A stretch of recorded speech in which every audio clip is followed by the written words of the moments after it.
మన అందరం ఎంతగానో ఎదురు చూస్తున్న గ్రాండ్ ఫినాలే రాకనే వచ్చేసింది. ఇంక బిగ్ బాస్ హౌస్‌లో మొత్తానికి విన్నర్, రన్నర్ ఎవరు అన్నది విషయం కూడా ఈ రోజుతో తెలిసిపోతుంది. ఇంకా బిగ్ బాస్ హౌస్‌లో షూటింగ్ ఎంతో గ్రాండ్‌గా మొదలుపెట్టేశారు. నాగార్జున గారు కూడా స్టైలిష్ లుక్స్‌తో అయితే వచ్చేసారు బిగ్ బాస్ స్టేజ్ పైకి. ఇంకా నాగార్జున గారి కోసం టాప్ 5 కంటెస్టెంట్స్ అంతా కూడా ఎరగదీసేస్తున్నారు. డ్యాన్స్ స్టెప్పులతో అదరగొట్టేస్తున్నారు. ఇంక ఒక్కొక్కళ్ళు హీరో హిట్‌తో అయితే ఎవరు తగ్గము అన్నట్లుగా అయితే డ్యాన్స్ పెర్ఫార్మెన్స్ ఇచ్చారు. ఇంకా నాగార్జున గారు సైతం స్టైలిష్ లుక్స్‌తో అయితే హీరో లాగా అయితే ఎంట్రీ ఇచ్చేశారు బిగ్ బాస్ స్టేజ్ పైకి. ఇంకా టాప్ 5లో ఉన్న కంటెస్టెంట్స్‌లో టాప్ 2, టాప్ 3 వరకు మాత్రమే ప్రైజ్ మనీని అయితే ఆఫర్ చేస్తూ కనిపించేశారు. ఇంకా ఇంకా ఫిఫ్త్, 4 పొజిషన్‌లో అయితే అవినాష్ మొదటిగానే అయితే హెల్మెట్ అవుతూ వచ్చేయడం జరిగింది బిగ్ బాస్ హౌస్‌లో.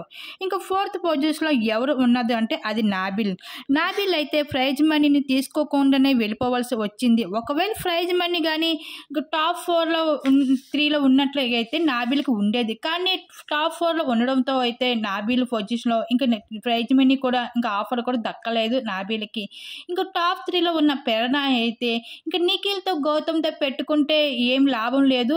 సూట్ కేస్ తీసుకొని వెళ్ళిపోవడం బెటర్ అనుకుందా ఏమో. ఇంకా ఆ సూట్ కేస్ తీసుకొని అయితే బిగ్ బాస్ స్టేజ్ మీద నుంచి ఇంక వచ్చేయడం జరిగింది. ఇంక ఈ విధంగా ప్రేరణ. మొత్తానికి బిగ్ బాస్ హౌస్‌లో నిఖిల్, గౌతమ్ ఇద్దరు కూడా పోటాపోటీగా ఉన్నారు విన్నర్, రన్నర్ అవ్వడానికి. మరి వీళ్ళిద్దరిలో ఎవరు విన్నర్ అవుతారో, ఎవరు రన్నర్ అవుతారో, నిఖిల, గౌతమ మీ అభిప్రాయం తప్పకుండా కామెంట్ సెక్షన్‌లో షేర్ చేసుకోండి.